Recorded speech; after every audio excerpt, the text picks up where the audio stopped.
Welcome to week 22, IEW. We have a new unit today, so for the last 3 weeks, we were in unit 8, and we are now moving into unit 9, which is the formal critique. And what I would love for you to do first is get out your SRP. I have Bailey's SRP, and I didn't prep my girls for this, so they're not going to be getting theirs now on the video. But the Unit 9 tab, the formal critique, page 65 shows you the critique model. And what I want to point out to parents right now, so that you guys can look at this a little bit later, there are 2 different types of critiques. The one that we are looking at today is the critique of a fictional story. When you are critiquing a piece of fiction, we are going to refer back to, I believe it was Unit 3. Yes, Unit 3. We're going to be using the story sequence chart. So for fiction, we use Unit 3, the story sequence chart. With a critique, what we are doing, we'll have a 5-paragraph essay. We will have an introduction, which is going to give background on whatever fictional piece that we are critiquing. So it could be a story, it could be a movie, it could be a song. It doesn't have to be a full-on book. There's a lot of different ways that we could critique a piece of fiction. So it will have an introduction, giving background on whatever you're critiquing. Then it will have those 3 paragraphs of the story sequence chart, which we will go through in a little bit with a fictional piece. Then it will have a conclusion. In the conclusion, you will state your opinion, okay, about what it is that how you feel about what you read or watched or listened to. So that's fiction. And the page that the fictional outline is on is page 67 of your SRP. And that really is the one, like I said, that we're going to focus on today. Now, if you flip through your SRP a little bit and you go to page 73, this shows you the formal critique process for a non-fiction piece. Okay, so if you wanted to critique something that is non-fiction, so that could be like, lovely, that could be like a scientific subject. It could be a documentary. So here again, it could be something that you're watching. It could be some part of history. It could be a biography about a true factual person. If you wanted to do that, you would, here again, you would have the 5 paragraphs, and you would have an introduction giving background about what it is you're critiquing again, and then you would use Unit 6. So you would be using your summarizing a reference outline, and you would have the 3 body paragraphs, okay, your 3 topics, and then in your conclusion paragraph, which would be your 5th paragraph, you would then give your opinion about what it is that you have studied and you've critiqued, okay? We are not going to look at a nonfiction critique in class.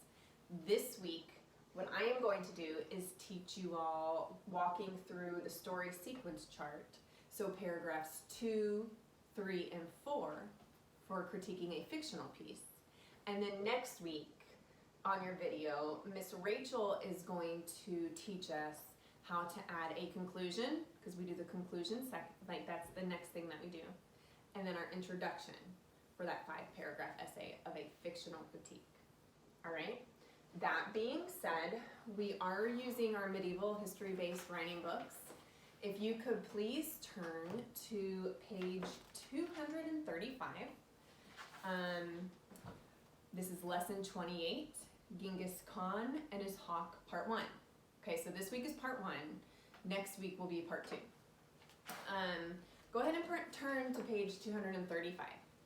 So if you need more time to get there, you can pause the video at this point.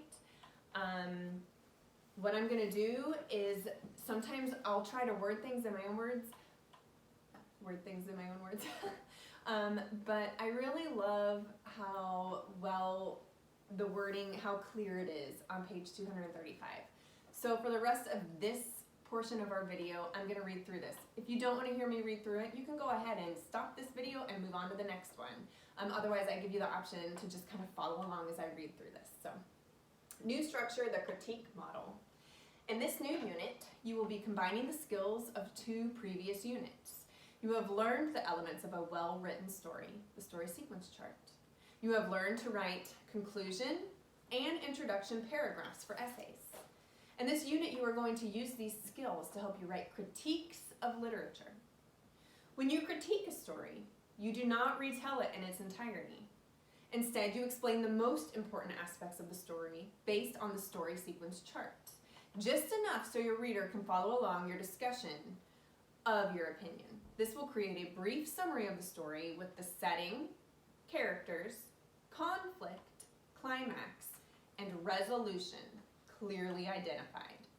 Then you add a concluding paragraph in which you give your opinion about different aspects of the story. You tell what you like and do not like, or do not like.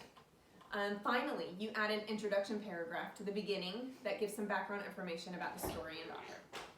The Unit 9 body paragraphs follow the story sequence chart, and the elements required in the introduction and conclusion are specific to critiques. Here's a model of the structure. So paragraph 1 is your introduction with the intention getter, title, author, publisher, and background information. Paragraph 2, setting and characters. Paragraph 3, the conflict or the problem. Paragraph 4, climax and resolution. And then paragraph 5 is your conclusion, which contains your opinion. This model can be used to critique short stories, movies, novels, plays, TV shows, or anything that tells a story. An important part of a critique is the conclusion. Here you tell what you like or dislike about the story without saying anything like, I think, or in my opinion. For example, if you say, it is a suspenseful story with plenty of thrilling action, your readers will know your opinion, but it will sound much more convincing than this. I think it's a good story.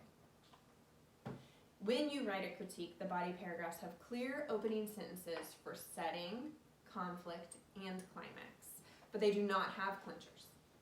This is because the paragraphs move through the events of the story as each element of the story sequence chart, as is discussed. So I'm gonna stop this video to break this up, and then we'll move into our next video where we read the story.